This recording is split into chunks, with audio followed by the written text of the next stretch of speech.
The idea for this project came from a few places.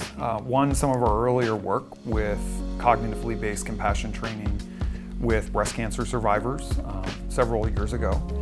But then also from some of our other research on how supportive partners are very important for the well-being of cancer survivors. And this is really research that's done by some of my colleagues here at the University of Arizona as well as others.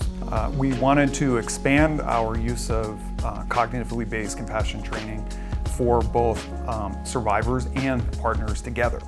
So now this project is really a continuation of that at a much larger scale, bringing together survivors and partners really from coast to coast to learn cognitively based compassion training together online through Zoom.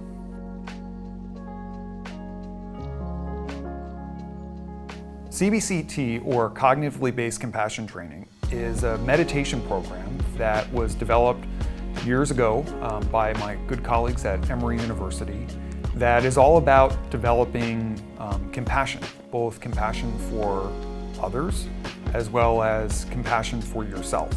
So what makes CBCT maybe unique is that it has these concepts of compassion that are essentially made a part of you by way of meditation. And so when we meditate, when we contemplate a particular idea, we help to make it really a part of our mind. And there's neuroscience research, for example, that shows that people who meditate over time can change the way their brains work and therefore how their minds work as well.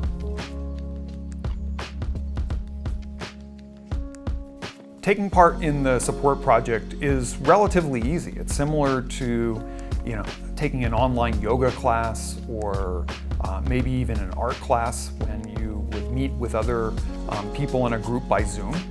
You'll need about 2 hours a week to join either CBCT or the health education with your partner. And then in between those weekly get-togethers on Zoom, you'll also want to spend some time practicing or doing some exercises for either health education or CBCT. That'll help make those programs really worthwhile for you.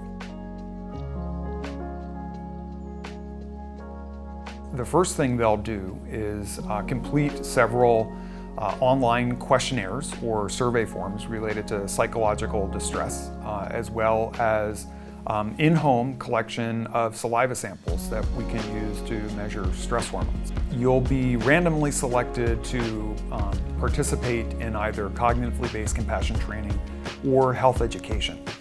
So if you're a survivor, if you're a breast cancer survivor, there's a pretty good chance that you'll get to experience cognitively based compassion training during the study itself. If you're randomly assigned to cognitively based compassion training as a survivor, there's also really a 1 in 2 chances that your supportive partner will join you in cognitively based compassion training.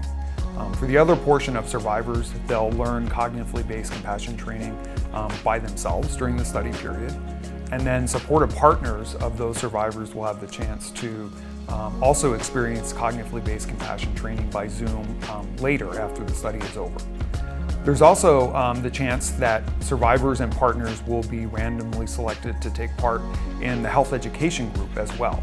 Although the chance of being selected for health education is smaller than it is for participating in cognitively based compassion training.